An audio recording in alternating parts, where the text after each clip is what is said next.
రేపు సుప్రీంకోర్టులో చంద్రబాబు పిటిషన్లపై విచారణ జరగనుంది. స్కిల్ స్కామ్ లో 17A వర్తింప చేయాలన్న పిటిషన్ తో పాటు ఫైబర్ నెట్ స్కామ్ లో చంద్రబాబు దాఖలు చేసిన ముందస్తు బెయిల్ పిటిషన్ను అత్యున్నత న్యాయస్థానం విచారించనుంది. స్కిల్ స్కామ్ లో చంద్రబాబుకు 17A వర్తించదని రోహిత్ కి వాదించగా 17A వర్తింప చేయాలని చంద్రబాబు లాయర్స్ వాదిస్తూ ఉన్నారు.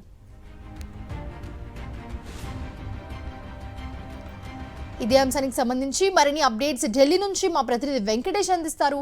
వెంకటేష్, మాజీ ముఖ్యమంత్రి చంద్రబాబు నాయుడు ముందస్తు బెయిల్ పిటిషన్ రేపు సుప్రీంకోర్టులో విచారణకు రాబోతుంది. అలాగే స్కిల్ స్కామ్ కేసులో విచారణ కూడా రేపే జరగబోతుంది. స్కామ్ కేసు విచారణ రేపు మధ్యాహ్నం 2 గంటలకు ప్రారంభం కాబోతుంది. ఇప్పటికే ఈ కేసులో ప్రభుత్వం తరపున ముకుల్ రోహత్గి కొంత వాదనలు వినిపించారు. రేపు కూడా తన వాదనలు కొనసాగించబోతున్నారు. సెక్షన్ 17Aకి సంబంధించినటువంటి అంశంపైనే మొత్తం వాదనలన్నీ కూడా డిపెండ్ అయి ఉన్నటువంటి సందర్భం మనం చూస్తున్నాం. సో రేపు కూడా దానిపైనే వాదనలు కొనసాగబోతున్నాయి. ఈ కేసుకు సంబంధించి ఇప్పటికే ప్రభుత్వం తన వైఖరిని ఒకవైపు ఏసీబీ కోర్టులో, హైకోర్టులో, సుప్రీంకోర్టులో వరుసగా తన వైఖరిని స్పష్టం చేస్తూ వస్తుంది. ఈ చట్టం రాకంటే ముందే, ఈ సవరణ 17A అనేటువంటి సవరణ రాకముందే ఈ కేసుకు సంబంధించినటువంటి నేరం జరిగింది కాబట్టి ఎట్టి పరిస్థితుల్లో 17A వర్తింప చేయొద్దు.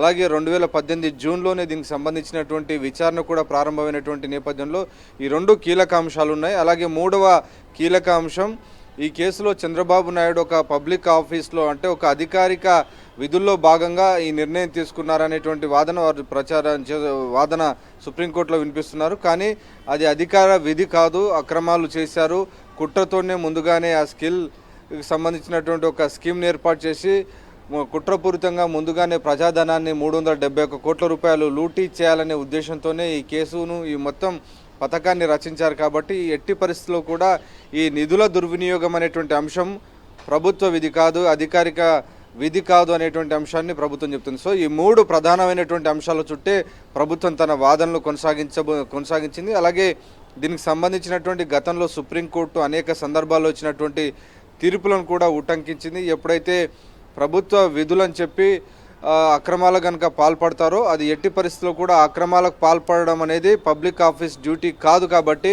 డెఫినెట్గా దాని కింద దీన్ని ట్రీట్ చేయొద్దు అనేది గతంలో సుప్రీంకోర్టు అనేక సందర్భాల్లో చెప్పింది. కాబట్టి ఎట్టి పరిస్థితుల్లో కూడా ఈ అంశాన్ని చంద్రబాబు నాయుడు ఏదైతే రక్షణ కోరుకుంటున్నారో 17A అనేటువంటి అంబ్రెల్లా కింద హైడ్ కావాలని చూస్తున్నారో అది ఎట్టి పరిస్థితుల్లో కూడా అమలు చేయదు, వర్తింప చేయొద్దు అనేది ప్రభుత్వం చేస్తున్నటువంటి వాదన. ఎందుకంటే ఇది కేవలం నిజాయితీ పరులైనటువంటి అధికారులను రక్షించడం కోసం, ఒక ధైర్యంగా నిర్ణయాలు తీసుకోవడం కోసమే 17Aను అప్పట్లో పార్లమెంటు చట్టంలో తీసుకొచ్చింది. కానీ ఎక్కడ కూడా ఇలాంటి అక్రమాలకు పాల్పడే వారి కోసం, వారి రక్షణ కోసం తీసుకురాలేదు. కాబట్టి ఈ చట్టం యొక్క స్ఫూర్తిని పూర్తిగా అర్థం చేసుకోవాలి సుప్రీంకోర్టు. సో ఆ నేపథ్యంలో చంద్రబాబు నాయుడుకు 17A కింద ఎట్టి పరిస్థితుల్లో కూడా ప్రొటెక్షన్ కల్పించవద్దు. సిఐడి చేస్తున్నటువంటి ఇన్వెస్టిగేషన్కి ఎలాంటి ఆటంకాలు, అవరోధం కల్పించకుండా స్వేచ్ఛగా తన దర్యాప్తును సిఐడి అధికారులు కొనసాగించేందుకు అవసరమైనటువంటి అవకాశాన్ని ఇవ్వాలనేది ప్రభుత్వం చేస్తున్నటువంటి వాదన. So senior advocate Mukul Rohatgi చాలా సమర్థవంతమైనటువంటి వాదనలు కంటిన్యూ చేస్తున్నారు. సో రేపు కూడా ఆయన మధ్యాహ్నం 2 గంటలకు దీన్ని కంటిన్యూ చేయబోతున్నారు. ఆయన కంటిన్యూ చేసిన తర్వాత రిజాయిండర్గా మరొకసారి హరీష్ సాల్వే, చంద్రబాబు తరపునటువంటి న్యాయవాది కూడా వాదనలు వినిపిస్తారు. ఇక 2వ కేసు ఫైబర్ నెట్ కేసులో కూడా ఒక ముందస్తు బెయిల్ ఇవ్వాలి, యాంటిసిపేటరీ బెయిల్ ఇవ్వాలని చంద్రబాబు దాఖలు చేసిన పిటిషన్ రేపు 3వ అంశంగా సుప్రీంకోర్టు ఉంది. సో 3వ కేసుగా ఉంది. సో 2 కలిపి వింటారా లేకుంటే విడివిడిగా వింటారా అనేది మనం చూడాలి. Right, thanks for the updates.